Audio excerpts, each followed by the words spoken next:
Good morning. आज चाहिँ म काजु कडी बनाइरहेको छु। काजु कडी ढाबा टाइपमा बनाइरहेको छु म। हेर्नुस् यो सबै मटेरियल चाहिँ मैले ग्राइन्ड गर्ने हो। हेर्नुस् मुङफली भुटेर तयार छ, अदरक लसुन पेस्ट।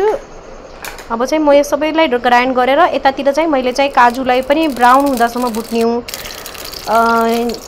ब्राउन हुँदासम्म मजाले धिमा आँचमा काजुलाई भुट्नु होला। अनि चाहिँ एकदम मस्त हुन्छ। अब थोरै काजुलाई चाहिँ मिक्सरमा अझ अलगै ग्राइन्ड पनि गर्छु मैले, अलगै त्यो पनि देखाउँछु म हजुरलाई।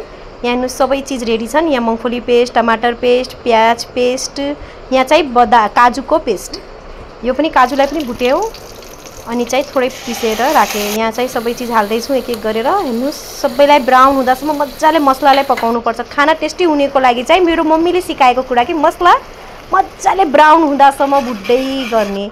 धेरैजनाले सोचिरहन्न आफ्नो फिल्ड छोडेर यो चाहिँ खानापछि, यो खाना त मैले डेली पकाउँछु अनि खानाको हाम्रो घरमा सबै शौकिन मान्छे, अनि त्यही भएर चाहिँ मैले खानाको अलग अलग प्रकार पकाउँछु घरमा, अनि त्यही प्रकारहरू हजुरको माझमा राख्दैछु।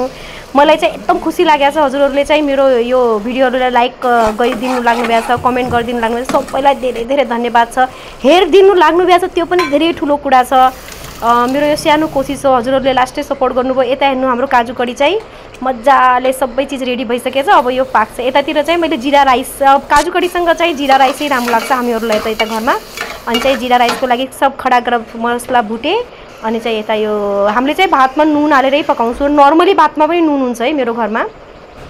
हेर्नुस् यो खाना रेडी। हजुरहरू पनि आउनु होला, लाइक कमेन्ट गर्नु होला। Thank you.